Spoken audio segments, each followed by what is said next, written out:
लोकतंत्र का चौथा स्तंभ मीडिया को कहा जाता है, मगर उत्तर प्रदेश सरकार के मंत्री का अपना ही लोकतंत्र है। जब यूपी के शाहजहांपुर के पत्रकार जागेंद्र सिंह ने पिछड़ा वर्ग कल्याण राज्य मंत्री राम मूर्ति वर्मा के बारे में सोशल मीडिया पर वक्फ की जमीन हड़पने और रेती का जो उत्खनन होता है उसके बारे में आरोप लगाया, तो मंत्री जी ने पत्रकार जागेंद्र सिंह को पुलिस के जरिए आग के हवाले कर दिया।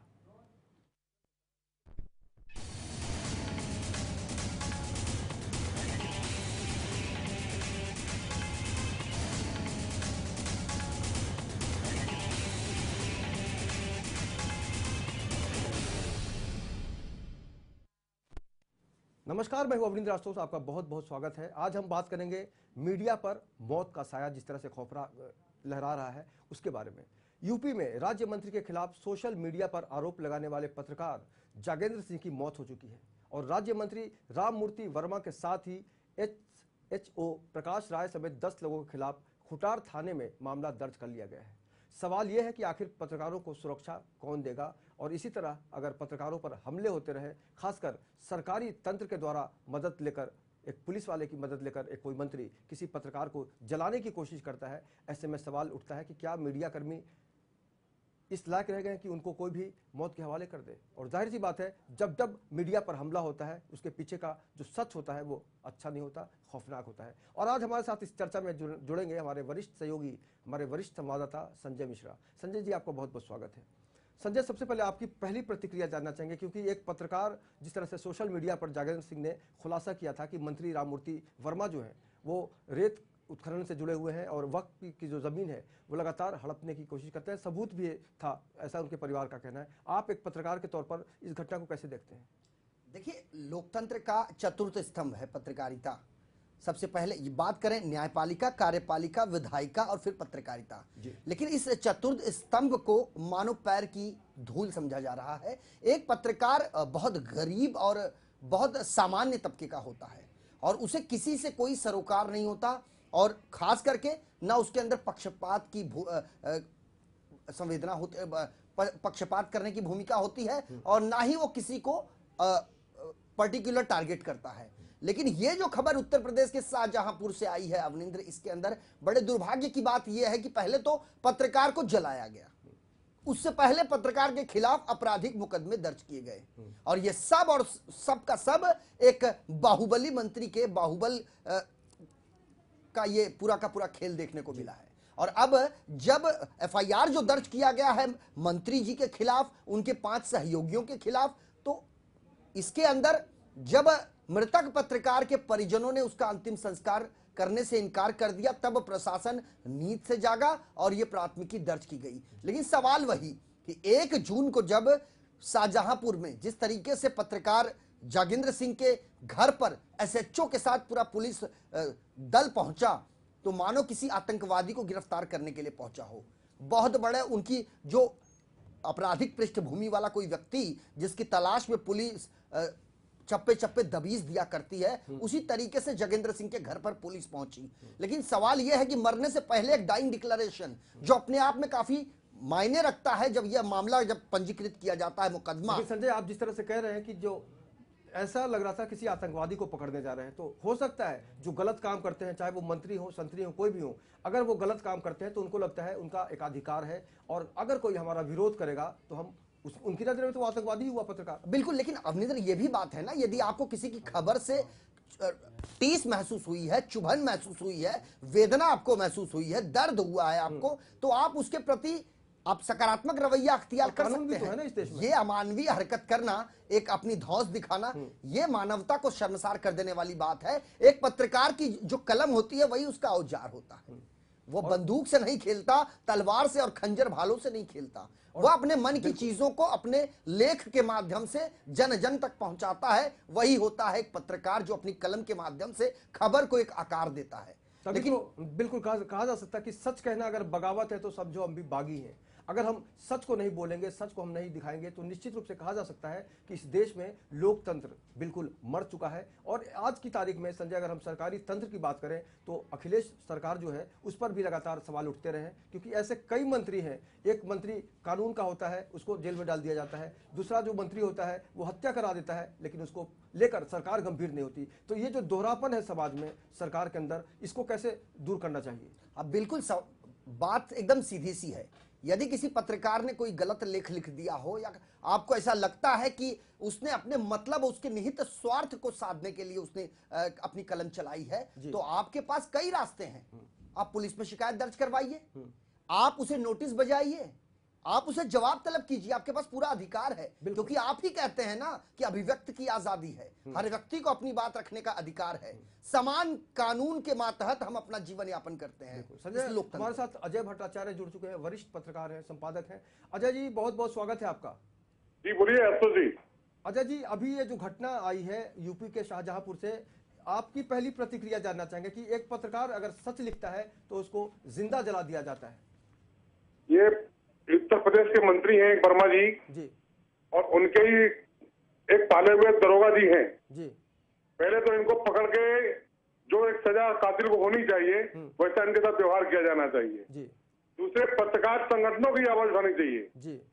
बिल्कुल, वो ये जो मौन है ये गलत है। आप उठा रहे हो, अच्छी बात है, मैं आपका अभिनंदन करता हूँ जी।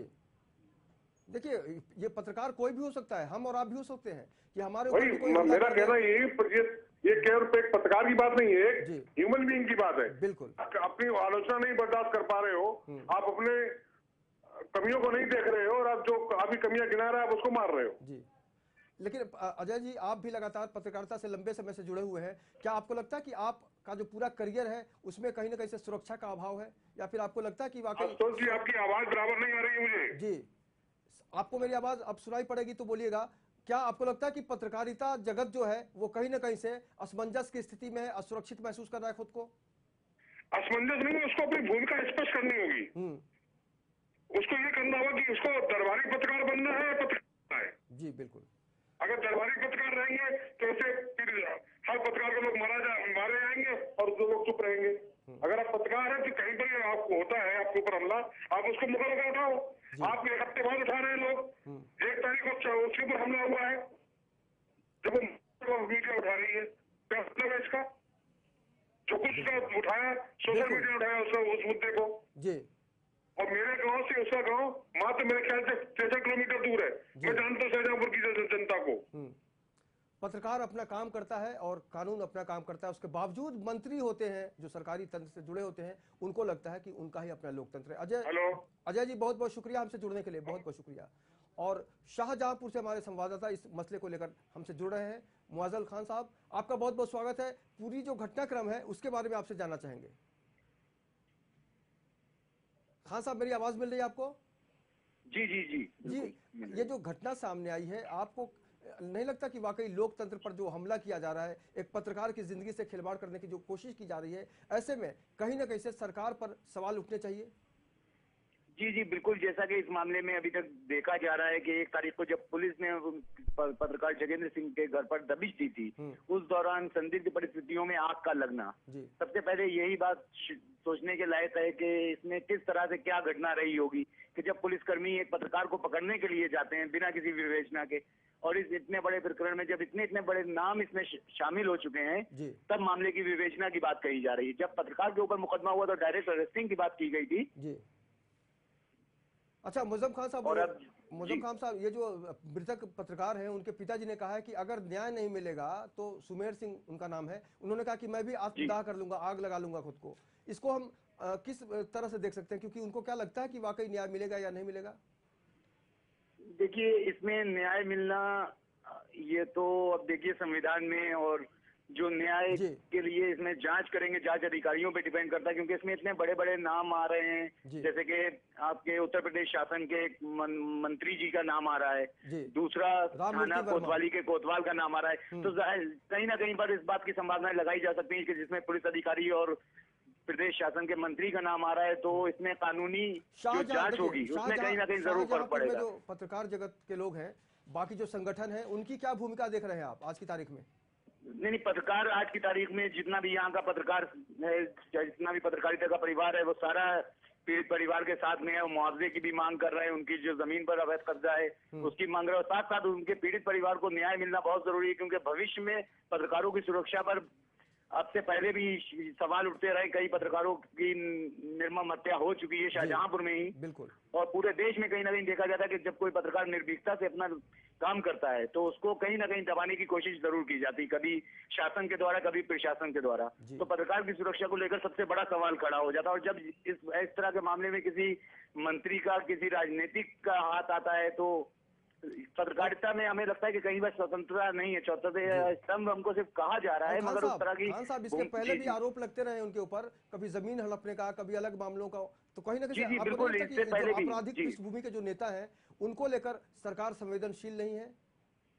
जी बिल्कुल, क्योंकि हर बार टिकट दिया जाता है, और सबसे बड़ी बात इसमें यह कि 1 तारीख का ये प्रकरण है, 1 तारीख से कहीं ना कहीं इस प्रकरण में आवाजें उठ रही हैं, तो अभी तक प्रदेश सरकार के द्वारा इस पर कोई निष्कर्ष ना लिया जाना, कोई अभी तक फैसला नहीं आना, तो ये सारी बातें कहीं ना कहीं पर पत्रकारों को प्रभावित करती हैं, भविष्य में प्रभावित करती रहेंगी। सरकारी महकमे से किस तरह के अब तक सरकारी महकमे से मुअज्जम किस तरह की प्रतिक्रियाएं मिल रही हैं? क्या कोई नेता, कोई मंत्री इस मामले में जवाब देने के लिए तैयार है? मंत्री जी से संपर्क नहीं हो पा रहा है, बाकी नेताओं से संपर्क नहीं हो पा रहा है। समाजवादी पार्टी सरकार की यदि बात करें तो उनके सांसद, उनके विधायक, इस तरह के लोग या पार्टी के प्रवक्ता क्या इस मामले में अपनी भूमिका स्पष्ट नहीं कर पा रहे हैं?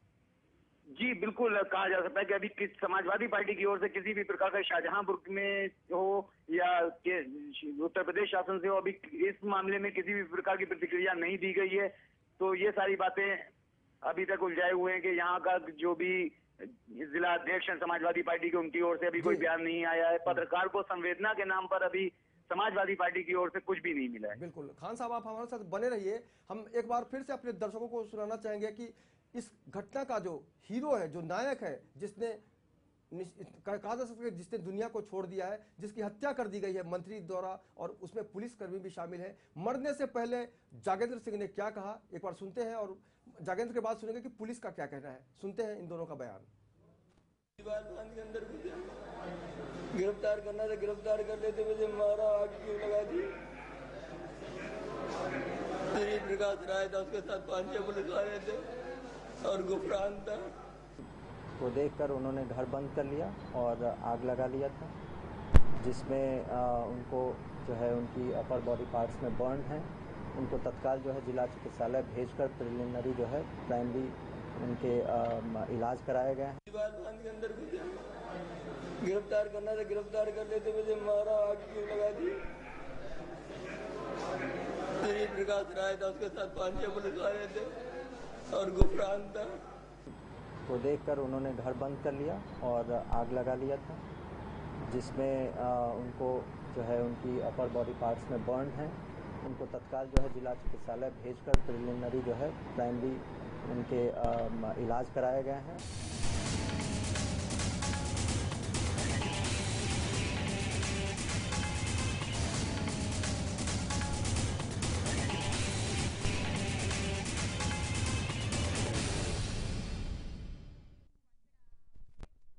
शब्द जब दर्द में डूब जाते हैं तब उसकी कल्पना बहुत ही आसानी से की जा सकती है, जो इस तरह के दौर से गुजरता है। संजय, आपने सुना होगा पुलिस वाले ने कहा कि आग लगा ली उसने। इसको आपने तक पूरा सिस्टम जो है मीडिया को लेकर एक अलग धारणा रखता है। बिल्कुल, दोनों के स्टेटमेंट आप देख लीजिए अवनिंद्र।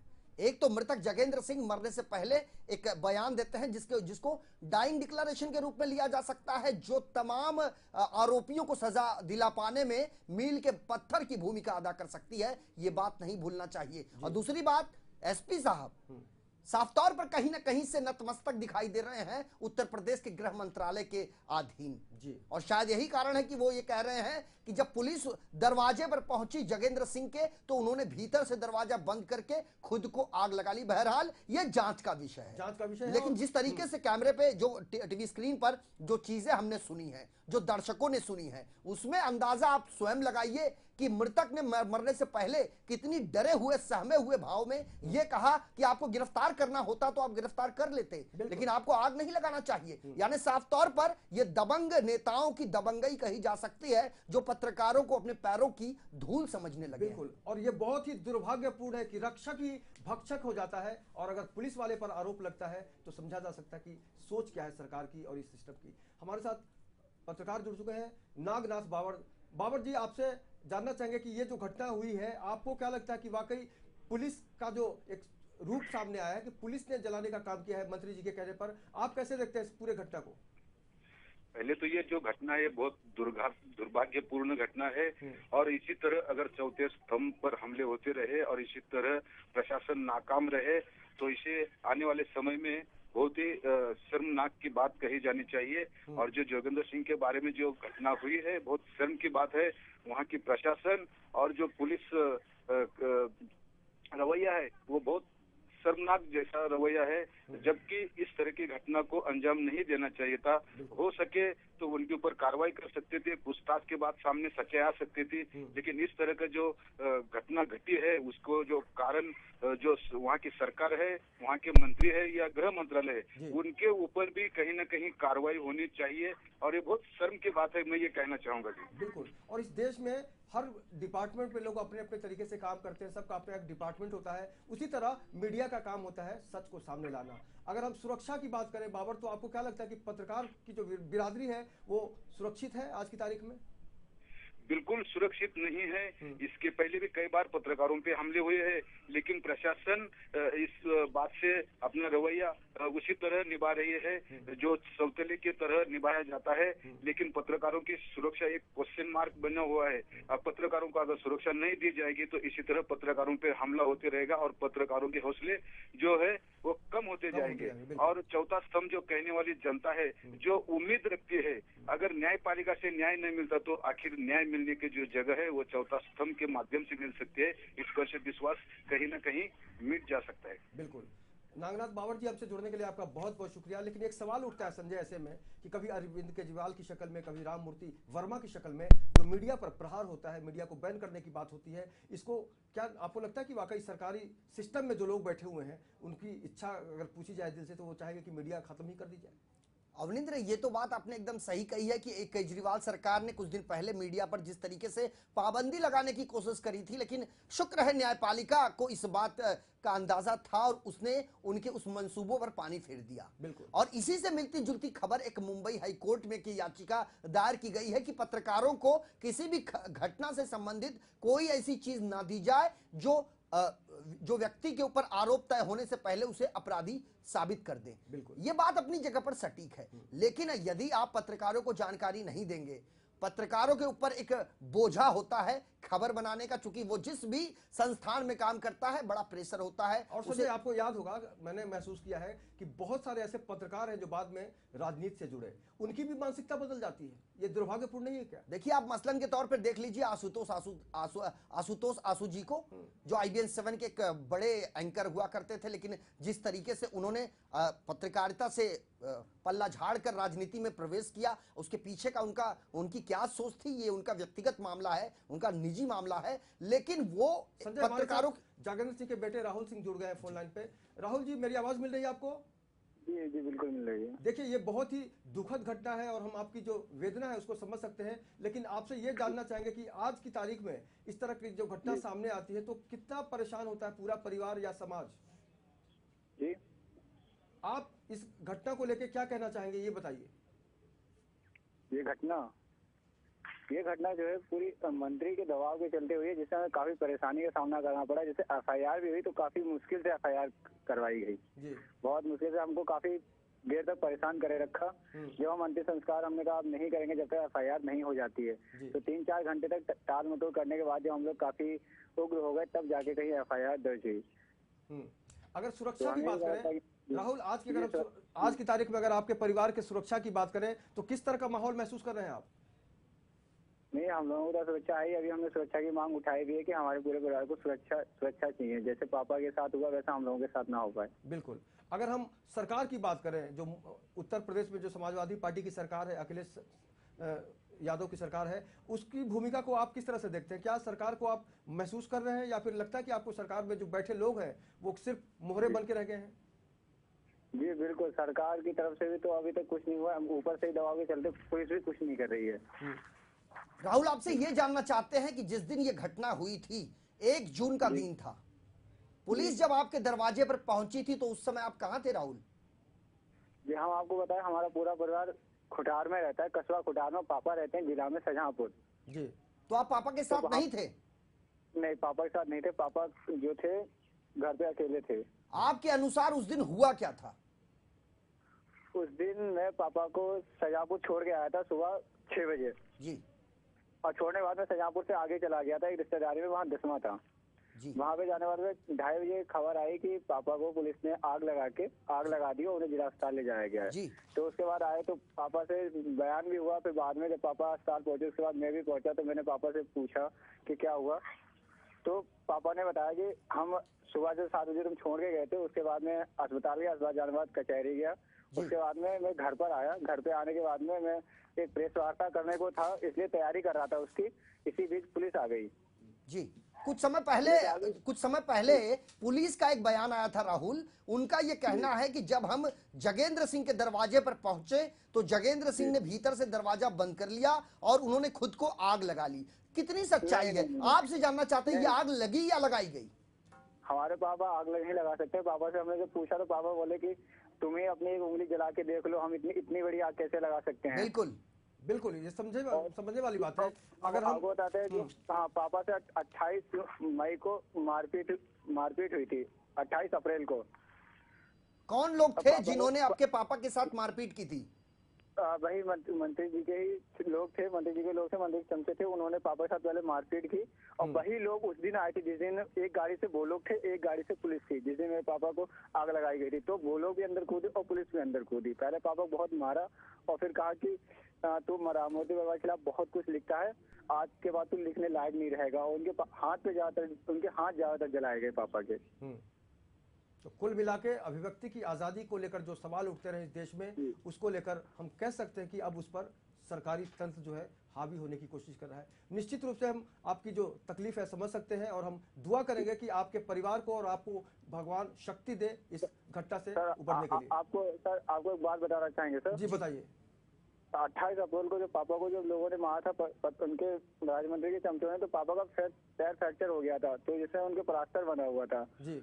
और फिर भी उसके 3-4 दिन बाद पापा पे फर्जी मुकदमा पापा पे कर दिया कि अपहरण, लूट और उसका हत्या प्रयास का, जबकि पापा के पैरों में प्लास्टर था, वो चल तक नहीं पा रहे थे। और उसी के चक्कर में फर्जी मुकदमा निभा के पुलिस मंत्री जो है उसी दबाव के चलते पुलिस दबिश दे रही थी पापा के लिए। और राहुल, लानत है ऐसी सरकार पर जिसके मंत्री इस तरह के हथकंडे को अंजाम देते हैं। और निश्चित रूप से कहा जा सकता है कि अब मीडिया का जो एक झुकाव होगा इस तरह का सच लिखने को, अब मीडिया वाले डरते नहीं हैं, लेकिन ये जो सिस्टम है डराने की कोशिश करता है। लेकिन आप डरिएगा मत, हम सब आपके साथ हैं और बहुत हम उम्मीद करेंगे कि आप इस पूरी लड़ाई में हिम्मत के साथ आगे बढ़िए। हमसे आपने बात की, आपका बहुत बहुत शुक्रिया। संजय, अगर हम दुख की बात करें तो निश्चित रूप से महसूस किया जा सकता है कि जब जिस आदमी का पैर फ्रैक्चर हो गया हो वो भाग नहीं सकता कहीं। बिल्कुल, जिस आदमी का पैर फ्रैक्चर हो गया हो ना वो भाग सकता है और ना ही वो खुद को आग लगा सकता बिल्कुल है। लेकिन जिस तरीके से एक चीज बताना चाहूंगा कि बड़े बड़े गुब्बारे चंद सांसों में फूल जाते हैं, जरा सी हवा क्या उन्हें लगी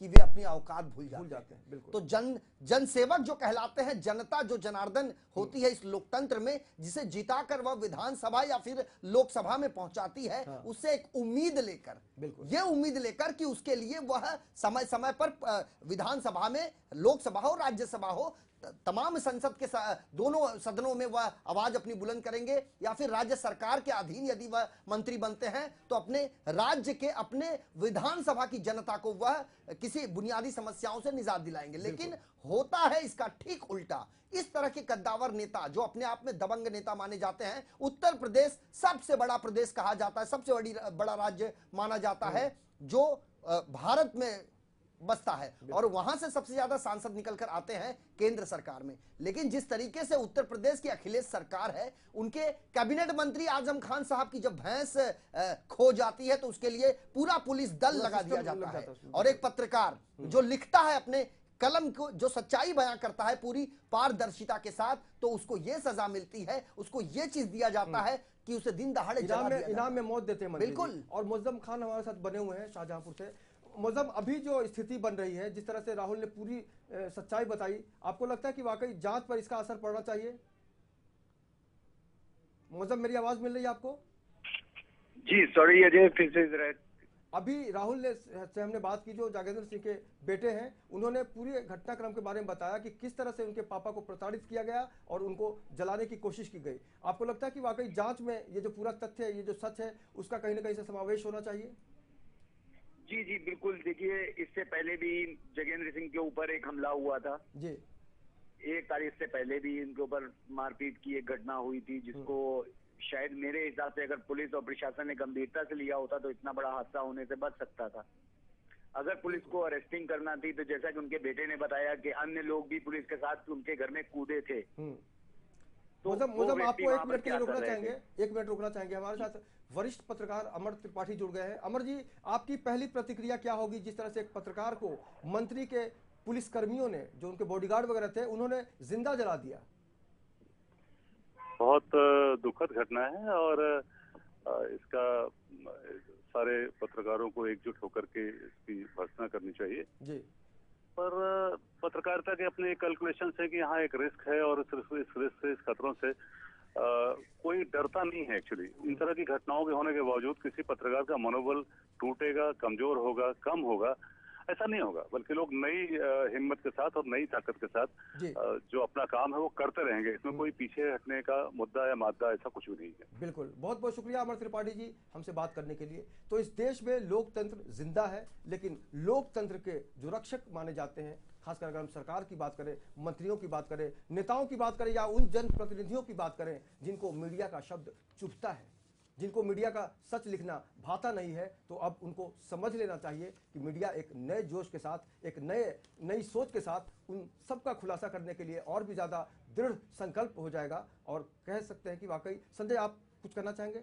जी, वो कहते हैं कि हम आपको रोक लेंगे, वो कहते हैं कि हम आपको रोक लेंगे, लेकिन सवाल फिर वही, पत्रकारों को जब जब दबाने की कोशिश की जाएगी, तब तब पत्रकारों की कलम की जो धार है वो और तेज होती जाएगी। और यदि ये कोई सोचता है तो ये उनकी मानसिकता होगी। देखने वाली बात ये होगी कि इस पूरे मामले में केंद्र सरकार किस तरह का हस्तक्षेप करती है। बिल्कुल। अब सरकार के पाले में गेंद है और सरकार को निर्णय लेना है कि पत्रकार जगत में या फिर लोकतंत्र का जो चौथा स्तंभ है, उसको किस तरह से सरकार होने का एहसास खुद दिलाती है सरकार। संजय, इस चर्चा में जुड़ने के लिए आपका बहुत बहुत शुक्रिया, और तमाम पत्रकारों का भी बहुत बहुत शुक्रिया जिन्होंने चर्चा के लिए वक्त निकाला, और मुअज्जम खान जो शाहजहांपुर से हमारे साथ जुड़े रहे, उनका भी बहुत बहुत शुक्रिया। तो इस सरकार को अब चुनौती है, इस देश के जनप्रतिनिधियों को चुनौती है कि अगर आप मीडिया का विरोध करेंगे तो जो मीडिया का स्वर है वो और भी बुलंद होगा। और डरिए आप, क्योंकि हम और निडर हुए हैं इस घटना के बाद। इस चर्चा में इतना ही, लेकिन आप लगातार बने रहिए लेमन न्यूज के साथ। नमस्कार।